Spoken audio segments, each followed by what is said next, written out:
તો હલો ગુજરાતી મિત્રો, તો આજે અમે જોવા ગયા હતા કેસરી ચેપ્ટર 2 મૂવી. તો તમને ખબર છે એ મૂવી અમે જોઈને આવ્યા અને મૂવી બે છે જલિયાવાલા બાગમાં કે જેઓને લોકો બધાને મારી નાખ્યા હતા એ પર આ મૂવી છે. અને મને હતા કહીએ છે કે બધાને મારી નાખ્યા હતા, પણ શું કારણથી માર્યા હતા એ હજુ આજ સુધી મને નથી ખબર. પણ જ્યારે મેં કેસરી ચેપ્ટર 2 પિક્ચર જોઈને તારે મને ખબર પડી કે બધાને કેમ માર્યા ને શું કામ માર્યા. અને અંદર એક્ટરમાં આપણે વાત કરીએ તો અક્ષય કુમાર, આર માધવન અને અનન્યા પાંડે છે. અને આ વખત કોણ અનન્યા પાંડેનો એક રોલ પણ હું જોયો કે ભાઈ એક્ટિંગ તેને સારી કરી છે. બાકી અક્ષય કુમાર અને આર માધવન સર છે તો એક્ટિંગમાં તો કોઈ કહેવાની જરૂર જ નહીં. બાકી કહાણીમાં તમારે બધું જોવા મળશે કે એવું નહીં કે મૂવી એક્શન છે, એવું નહીં, પણ મૂવી તમે જોશો ધ્યાનથી તો જ તમને મૂવી જોવાની મજા આવશે. બાકી તમે ક્યાં મૂવી જેવી તેવી તો ભાઈ તમે મૂવી જોવા ના જતા. બાકી અમારા નજરમાં મૂવી જોઈને તો મને બહુ સારી લાગી કે ભાઈ એક જે રિયલ સ્ટોરીના છે જે બતાવે છે ને ભાઈ એ તમારા દિલ પર ઇમોશનલ થઈ જાય છે કે આ ભાઈ આવું બધું થયું, આ લોકોને આયતા બધા મારી નાખ્યા હતા.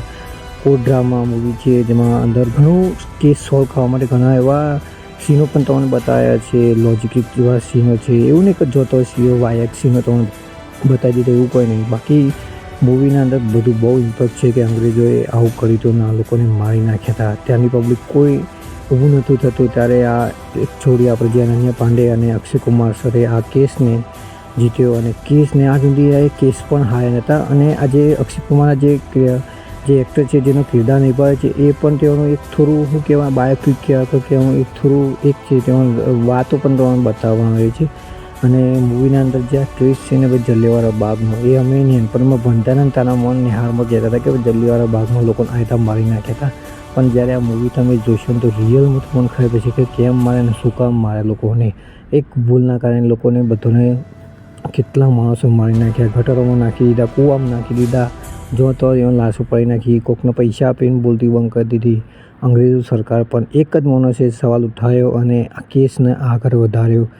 એવી કહાનીની અંદર તમે જોશો ને તો બહુ મજા આવશે. તમે સાચું કહો, મૂવી હજારોમાં ઘણી મૂવી બને છે પણ એક આ મૂવી એવી બની તમે દિલથી કહો કે આ મૂવી તમે જોવા જાઓ, થિયેટર એક્સપિરિયન્સ લેવો તમારા માટે સારું છે. ફેમિલી સાથે કહો કે ગમે તે સાથે તમે આ મૂવી આરામથી જોઈ શકો છો કે લોજિક છે જોવા, હિસ્ટોરી આપણે જોવા માટે છે. અને નાના છોકરાઓને તો હું ખાસ કહું કે આ મૂવી તમે જોવા જાઓ કે તમને ખબર પડે કે કેવું છે કે જલિયાવાલા લોકોને બાગમાં ખાલી એક ચોપડામાં વાંચેલું હતું કે ચોપડીમાં વાંચેલું હતું કે આયતા મારે છે, પણ રિયલમાં તમે જોશો કે ભાઈ લોકોને આયતા મારે છે. જે જલિયાવાલા બાગની દિવાલ ઉપર હજુ પણ ગોળીનો નિશાન છે, ત્યાંની પબ્લિકને મારે તો ત્યાંનું બધું બેસ્ટ ઓમ રિયલ ટાઈપ તમને આ મૂવીના અંદર બધું બતાવ્યું છે.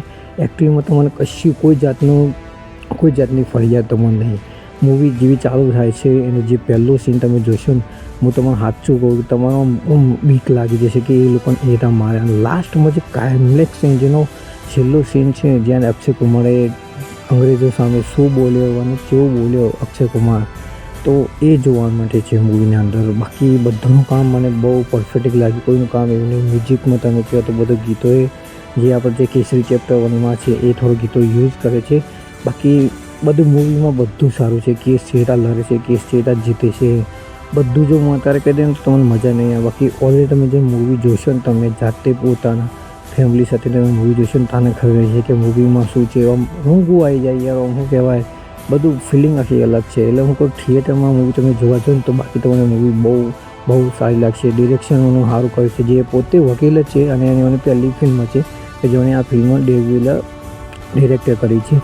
બાકી બધું તો મને બહુ સારું લાગી. કહાની કહો, બધું ટોટલી વસ્તુ બહુ સારું લાગી. મ્યુઝિક તમે કહો, એની જે કોઈ પણ સીન એવો તમે બોરિંગ નહીં કરો. તમારા ફેમિલી સાથે તમે બધા સાથે આ મૂવી આઝાદ છે ઇઝીથી તમે આ મૂવી જોઈ શકો છો. કેસરી ચેપ્ટર 2 મને તો પર્સનલી બહુ સારી લાગી. અને એવું ના સમજે કે આ મૂવી ફ્લોપ જાય હિટ જાય, પણ મૂવી તમે જોઈ જાઓ તો તમને બહુ સારી લાગશે. બાકી વિડીયો ગમે તો વિડીયોને